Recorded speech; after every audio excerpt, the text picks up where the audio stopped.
Hey guys, it's Melissa here from melissaopen.com. Welcome to another episode of Awaken Your Inner Awesomeness. I am so delighted you're here with us today. We have a very special guest with us today. We have today Miss Anjie Hipple. She is a spiritual coach for awakening and enlightenment. She's an author and she's also a channeler. And it's fascinating because she's going to talk to us today kind of about what she is doing, and we may also get some sampling of how she channels, which is exciting. I always think that is such an interesting thing. And you know that I channel sometimes too. So I'm very, very excited about this episode. And I'm excited to have Anjie with us today. Thank you so much for being here today, Anjie. Oh, it's so great to be here. Thank you, Melissa. I enjoy your podcast very much. Oh, thank And I'm you. excited to get to meet your audience. Yeah, yeah. And you even have like a whole YouTube channel. You're just talking about that where you post a channel daily and you have different Almost every that day. show up. Mhm. Yeah, that's so fascinating. We're going to talk more about that in a little bit. But before we get to that, I would just love to know, how did you first recognize that you had the ability to channel? And how did you start working with all of that?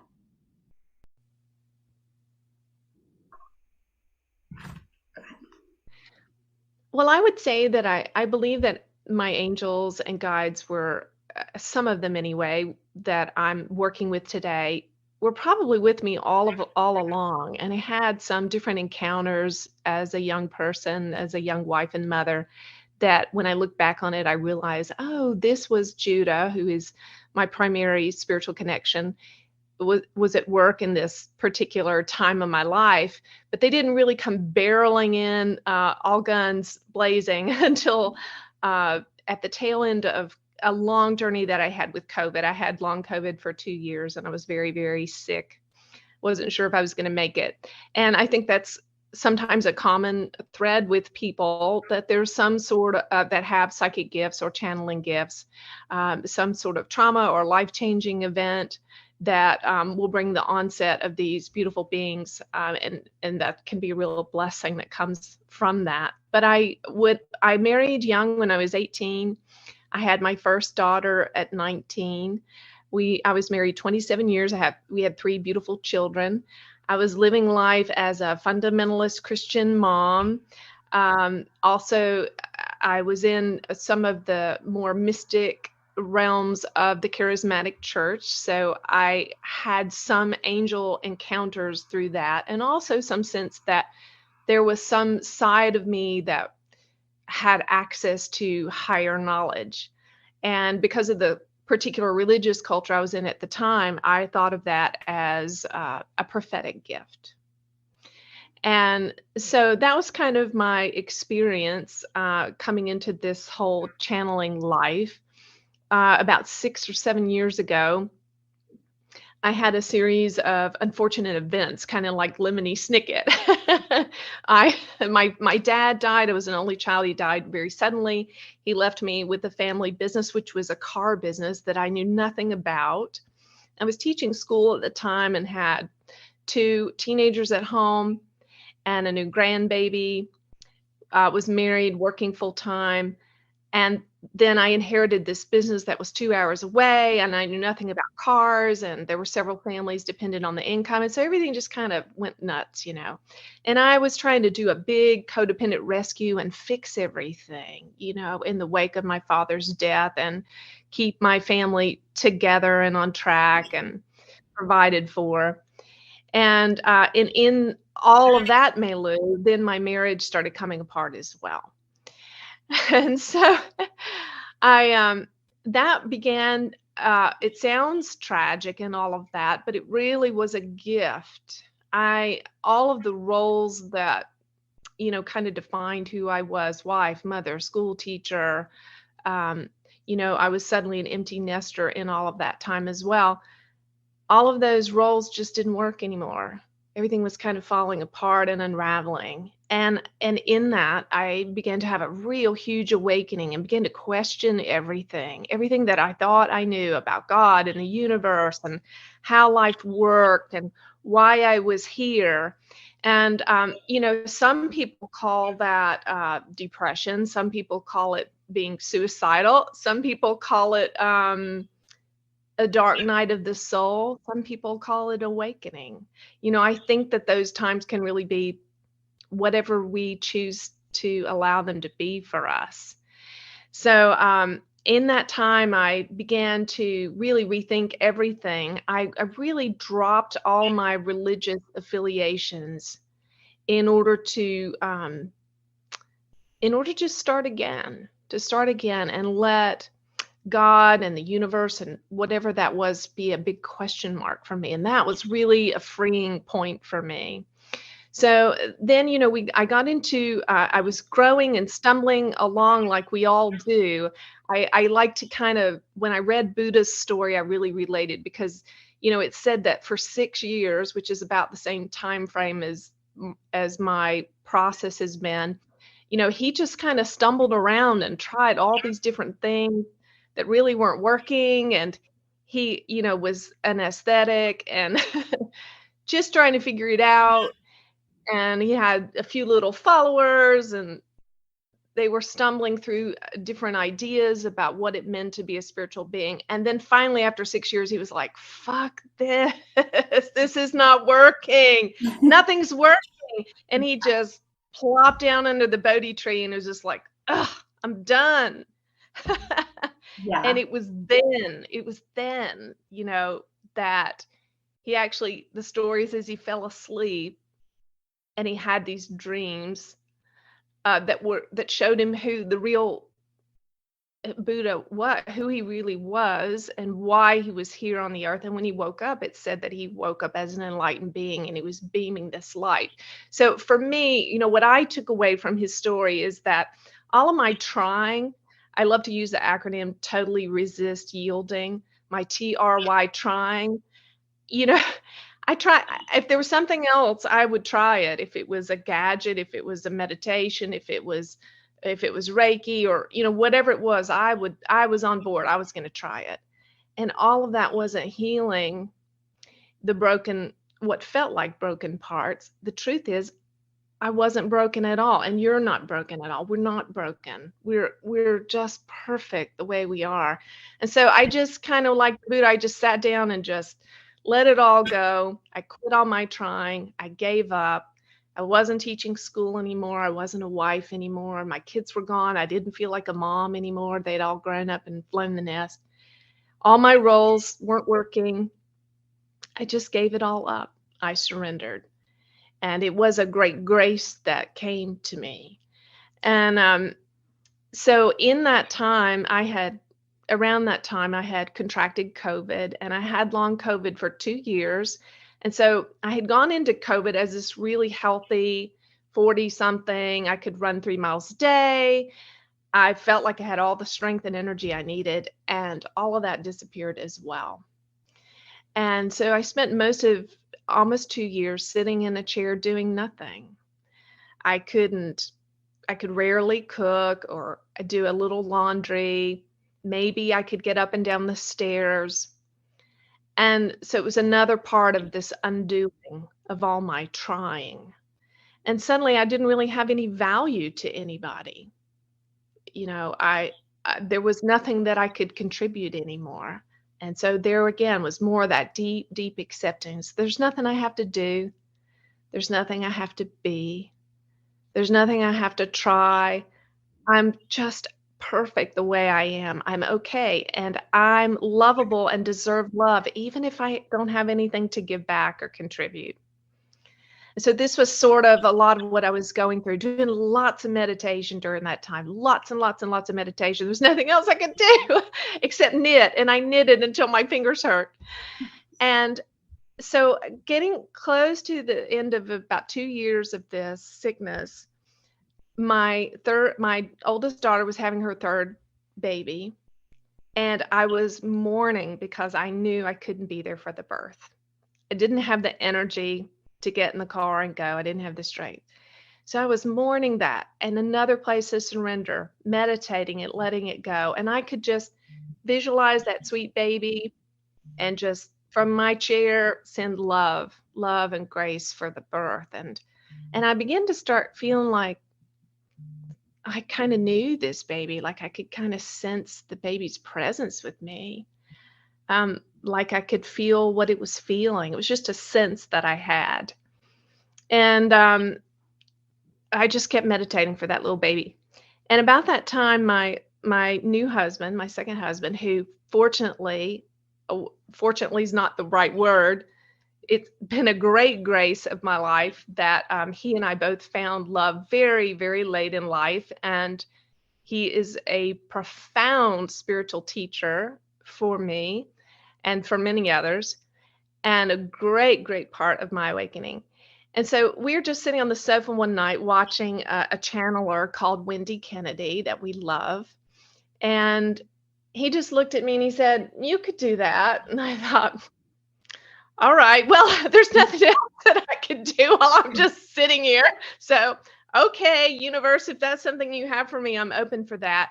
And I'll tell you that very night when I went to bed, I began to get bombarded with these supernatural downloads of feelings and thoughts and information that I have never experienced before. And it was so profound. And my life was literally just changed. And within 24 to 48 hours of this, I was completely healed. All my illness went away. I was back to restored to health completely. And I wasn't sure what was going on, but the first messages I was getting was about that sweet little grandbaby, and I got up and typed them all up, and I knew it was from something outside of myself. And so the next night, my husband came home from work, and I said, "Well, you did it. You told me I should start channeling, and here it is. Here's the first one. I had it printed out for him. I read it to him." And I said, "What do we do now?"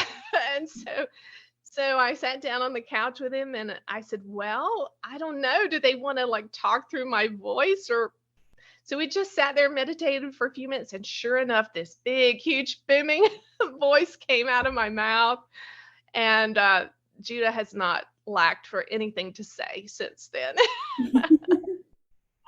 I love that. That's so interesting. So when you do the channeling, you take on then the characteristics of the being that you're channeling, so like their voice style as well.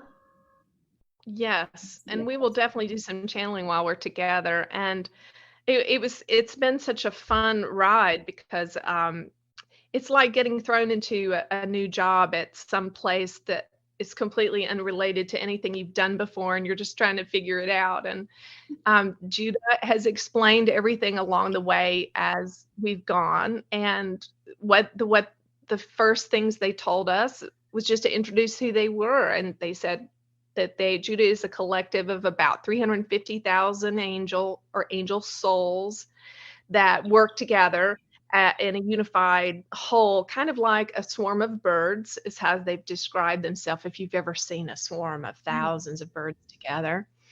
And they hail to Michael. Michael's their boss, the archangel. So we have the awesome privilege at times of having Michael come and speak and check in on us. And Judah is very creative and musical, and they have a few jobs that are special to them. One of their favorite things to do is to help people transition from death to life beyond. And in that process, they also are really about helping people resolve emotional and mental blocks and get those cleared out so that they can be more awakened and operating as fifth dimensional beings. And so a lot of the work that I'm doing with them right now is manifested in this beautiful new course that we are offering called the True You Accelerator. And so this is over 10 hours of audio and video and over 300 pages of material and information to help people learn how to be a fifth dimensional person in their day-to-day life. And by that, I mean, if it's okay, I'll just give a little illustration of what that would be like. So if you can imagine, we all understand our third dimensional reality is what we can see and taste, touch, feel with our five bodily senses. It's our material world. So if you imagine if you and I and maybe a group of your listeners were walking down the street today, we would all have pretty much the same 3D experience. We could feel the concrete under our feet, maybe see cars going by, maybe see the flashing lights of the traffic light, maybe see a child near the road. It would be pretty much the same for all of us, our 3D experience. And then the 4D, fourth dimension, is the realm of our thoughts and emotions. And then that's where we all completely diverge, and each one of us has a completely unique and different experience based on our past lives, our skill sets, our personality, all the things that make us unique. So if, let's say, that same group was walking down the street, if there was an architect in the group, they might be noticing all the beautiful buildings. If there was an artist, they might be noticing the really cool creative display in the shop window. If there was a policeman in our group, they might be noticing somebody doing something kind of, suspicious. If there was a teacher in a group, they might be noticing a child getting too close to the traffic. So our fourth dimension is what makes us all so very unique. So the fifth dimension, what is that? Because we hear, that's one of the things that I feel is really important to Judah to work on in this realm of spirituality that we all kind of enjoy and tap into, is there's a lot of these terms and language that can be restrictive, especially for somebody like me that was coming out of the subculture of Christianity, or maybe people coming out of a culture where they have no spiritual reference whatsoever, and they hear all this lingo and it's prohibitive for them because they don't know what it means. So Judah has been really, and is very gracious about making these things really understandable for everybody. So the fifth dimension, what does that mean? That is where your fifth dimensional soul, Melissa, is the part of you that is eternal, that part of you that's lived many, many, many lives, that's very wise, that is connected to universal consciousness, that knows all things, understands all things, sees all things. It's the part of you that's blameless, that's completely loved and loving, and will never cease to exist. And so at some point, that 5D, fifth dimensional part of you decided it wanted to come down into this very pretty, beautiful woman named Melissa and have an experience on the earth for whatever reasons you're here. And so one of the things we're doing through this course and through all the channels is helping people to understand that they are a fifth dimensional being and uncover that part of them that's all covered up by programming and cultural blah, blah, blah, blah, all the junk, mind trash and emotional triggers and all that, just moving all that out so that you, the fifth dimensional you, the real you, can step up and be at the helm and be in charge and run the show of your 3D and 4D life, right? Yeah. So that's a lot of what we're doing together. I think that's so beneficial because I think there are so many people, and you've talked about before you were the channeler and how you were searching, trying, and that resonates so much. I was getting chills as you were talking about all of these things because I think there's so many of us who are out there just searching, and never quite feeling like we found anything. We haven't found the right thing, or we haven't found the thing. And Exactly. I think it's us, it's the 3D it's like trying to connect those dots and those pieces, yes, that we'd have the 5D and the 3D. And I think so many of us feel so connected from that 5D part of ourselves. And I think it's really, really been difficult for a lot of people to try to get back together with that. Yeah, I mean, like for me, I spent, thousands of hours and thousands of dollars trying to find the one next thing that was going to finally make me feel okay, or feel like I was being my true self, or knew what the heck was going on, coaching and therapy and herbs and acupuncture. I mean, there was always something else that I could try, right? And there's a lot of value in a lot of those things. And some of the people that I encountered in that searching are treasures. And Judah kind of showed it to me spoke it to me like this. Metaphors are really helpful for me. It's like with each one of those little bits, I would find a golden nugget, maybe one thing that was really precious, that really worked for me. But all of that wasn't equaling up to the vast treasure of my fifth dimensional soul and all that I am, the God part of me. And so one of the things I'm wanting to do in my work with Judah is kind of take all those golden nuggets and get them all together in one place so that it really represents the vast treasure of what a soul is. So going back to the talk about us walking down the street. So a fifth dimensional person, a person that really is living a fifth dimensional existence in their natural human body, for them, their experience of walking down the street might look like this.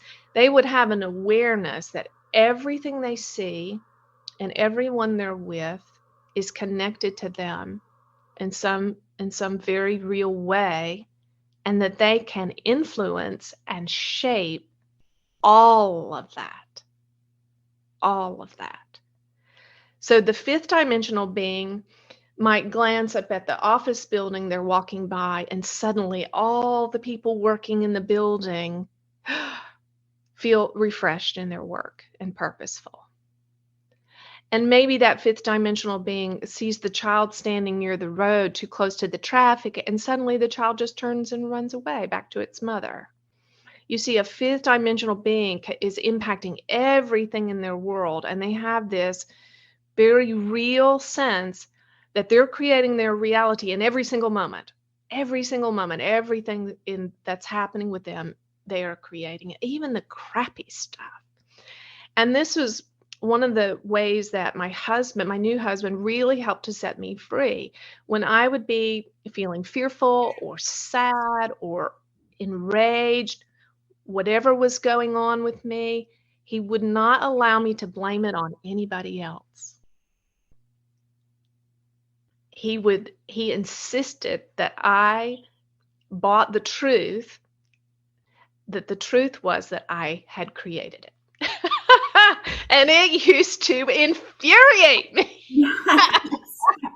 So you mean that this delivery guy that hasn't showed up for the third day in the row, that I'm creating it and not him?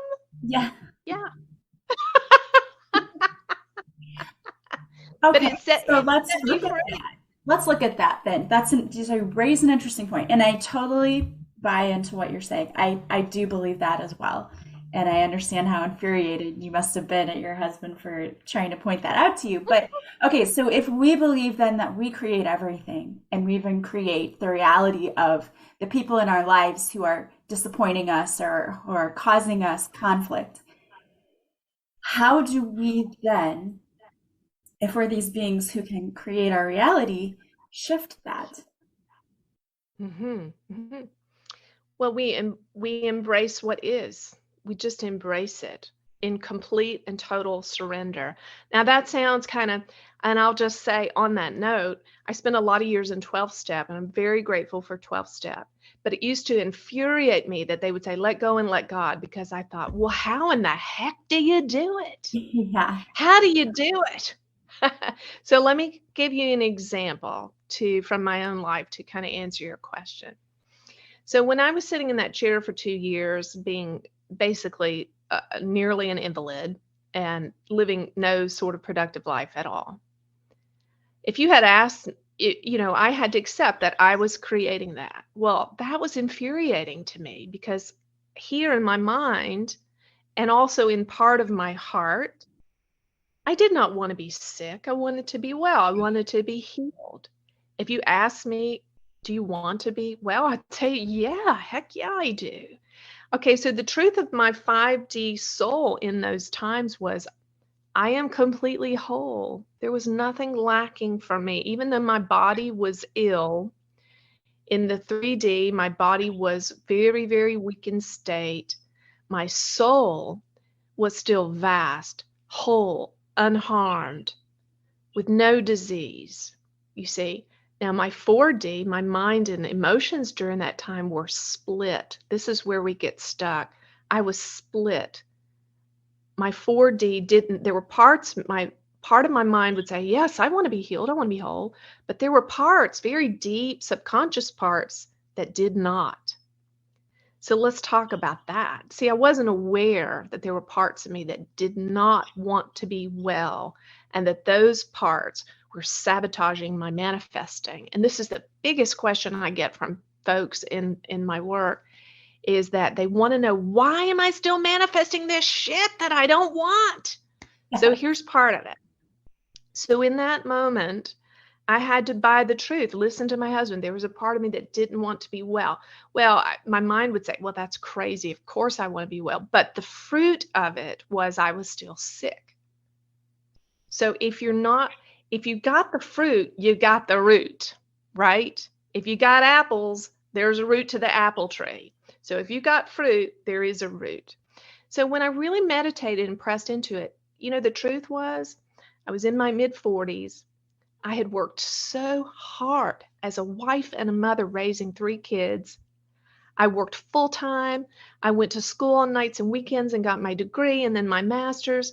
I taught school, a classroom of 30 kids. Sometimes I had serious behavior problems. I would come home to my own 3 kids and bills and stress and stress and stress. And then my dad died and I had more people to take care of, more people. And there was a part of me, a deep subconscious part that said, fuck this, I'm done. I don't want to cook for anybody else. I don't want to make up any more beds. I don't want to solve anybody's problems. I'm done. I'm sick. I resign.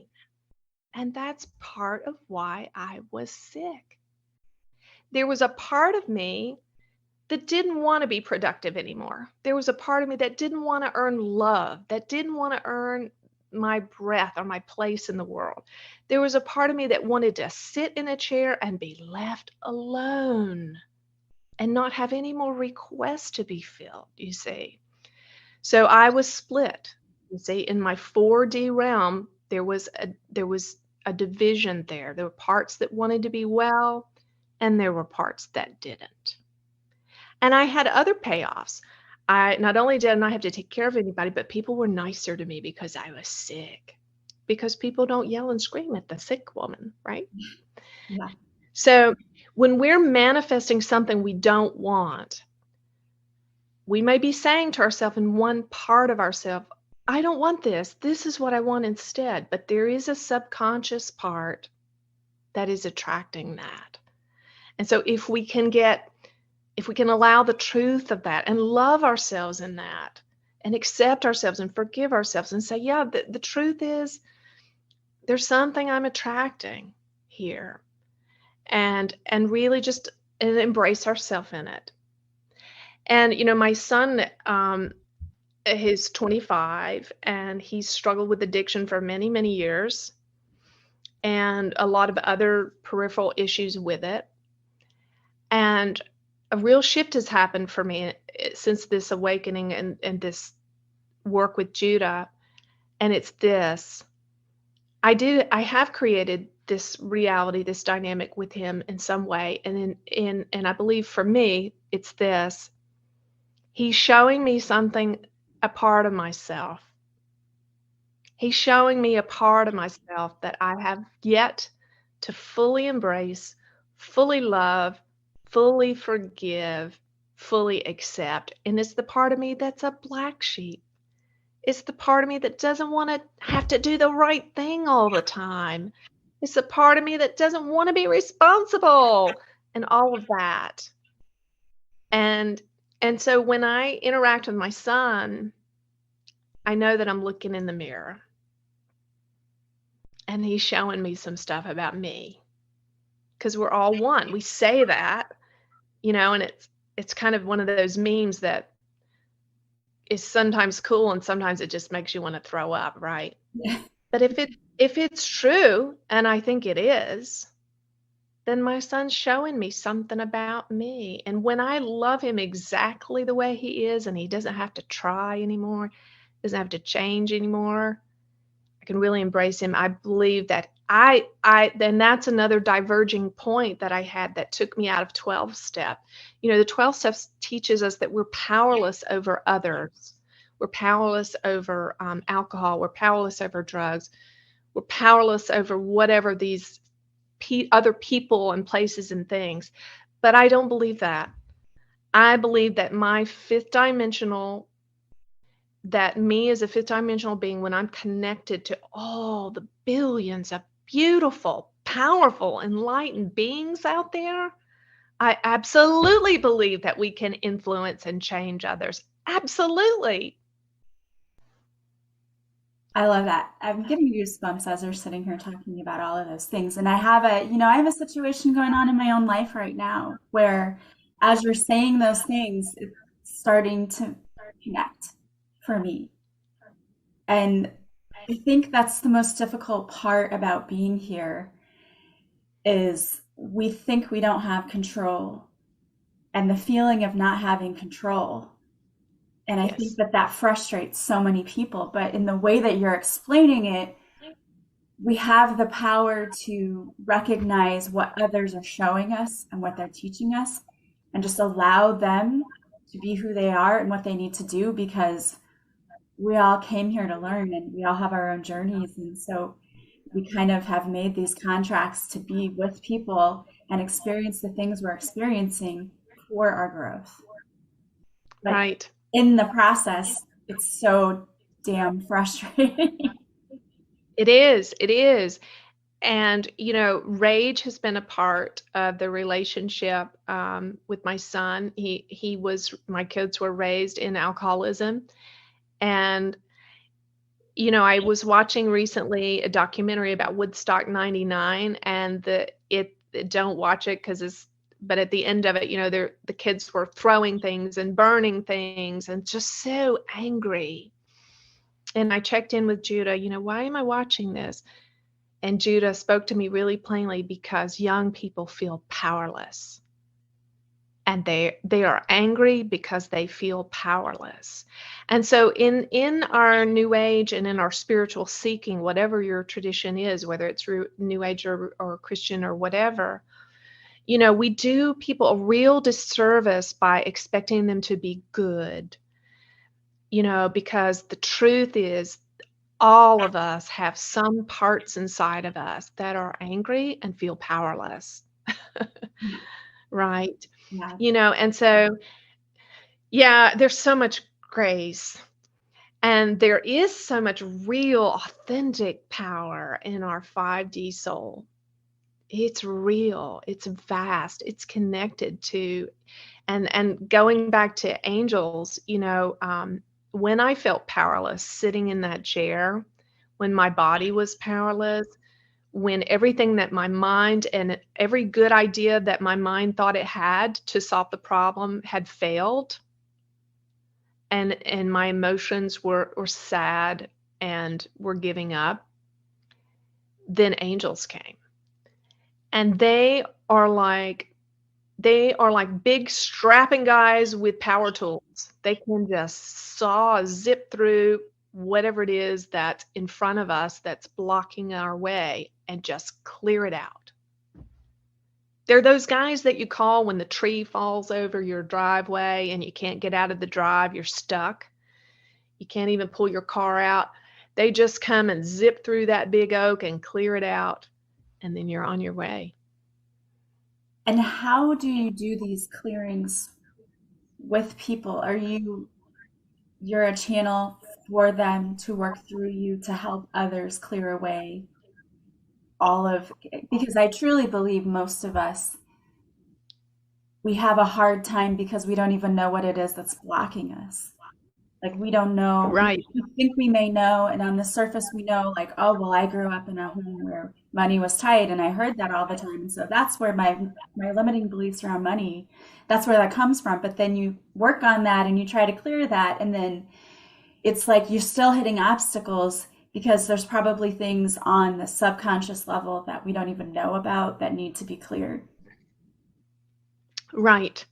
Well, I just finished a whole week in the course about getting how you get rid of limiting subconscious beliefs. And if you want, I'll just explain a little bit and then we'll just try one Okay.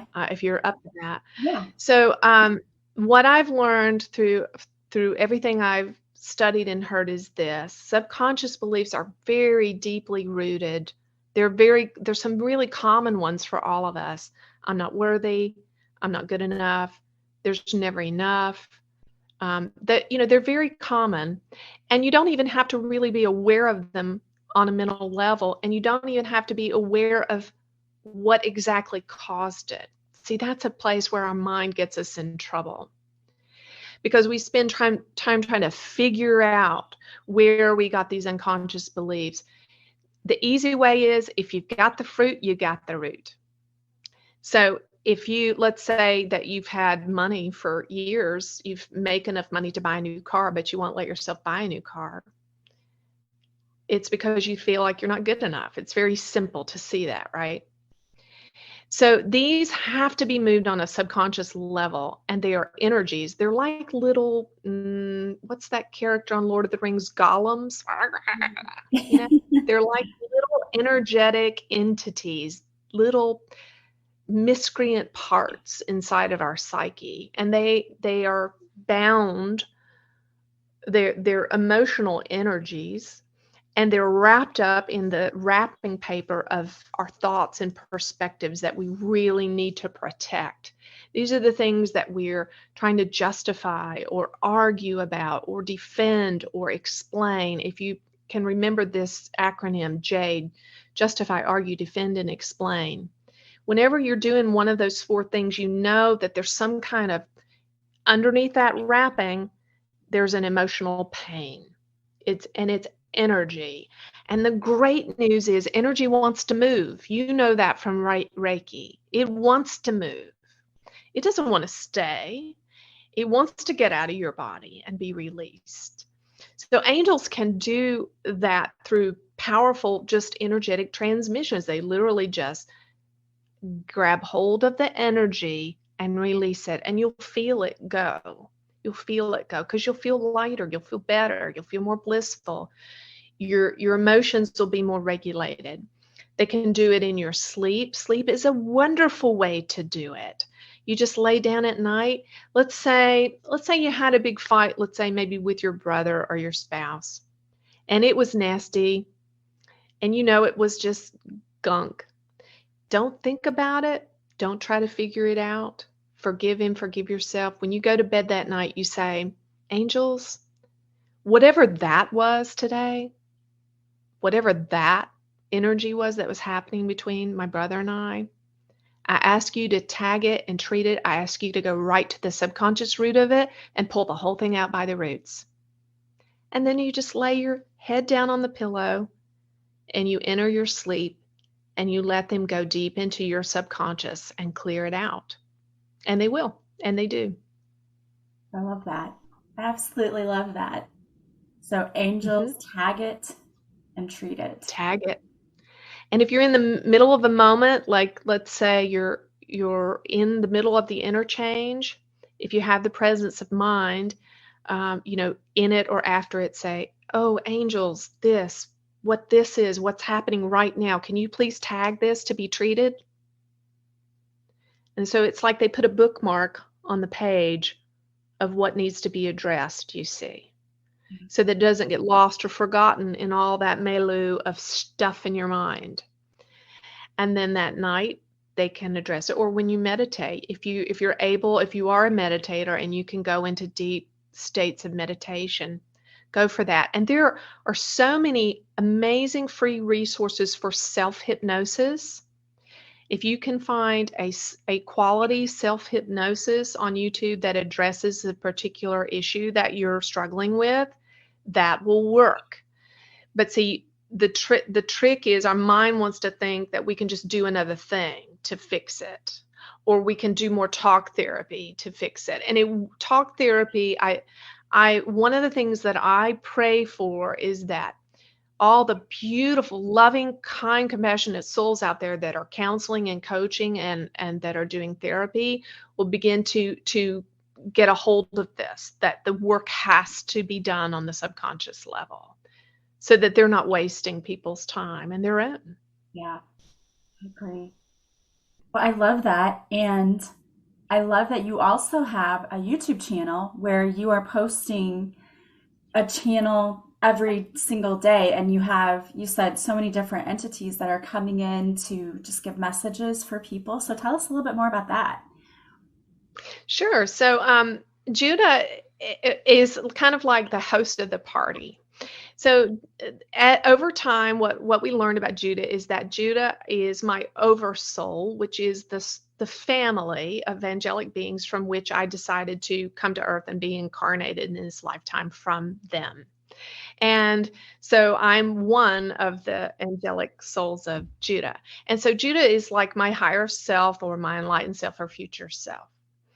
And so Judah loves to just step back and invite other people to the party. So Judah's kind of like Oprah, right? If Oprah ever rings your phone, when she rings your phone, you know your life just changed. And then if she invites you to hang out with her, you know that anybody else she introduces you to is definitely going to change your life as well. Yeah. So that's what it's like in this Judah party. Judah comes around and we have Pleiadians that visit, Arcturians. We have a Zeta Reticuli named Zed that we love, a Syrian friend named Abby that we love, and there are many others. And they all have very unique perspectives and personalities, and they're all very valuable. I love that. I'm gonna have to go check out your YouTube channel because I think that sounds so fascinating and fun. A lot of fun. It is fun. So many different kinds of entities. I love that. Well, this has been such an amazing conversation today. I have loved it, and I've learned so much. Like, you dropped so much wisdom on me. I was getting chills like throughout our conversation, and I really appreciate that. And I appreciate what you're doing. If there are people out there listening who maybe want to work with you or want to follow you, what's the best way for them to do that? Sure. It's thejudahchannel.com, Judah, thejudahchannel.com. And we are on Facebook, TikTok, Instagram, all of that. And YouTube is a big fun community there as well. Do you want to take a moment and do a channel? Yeah, absolutely. Do you have anything you want to ask Judah? It can be personal or for your audience. It's totally up to you.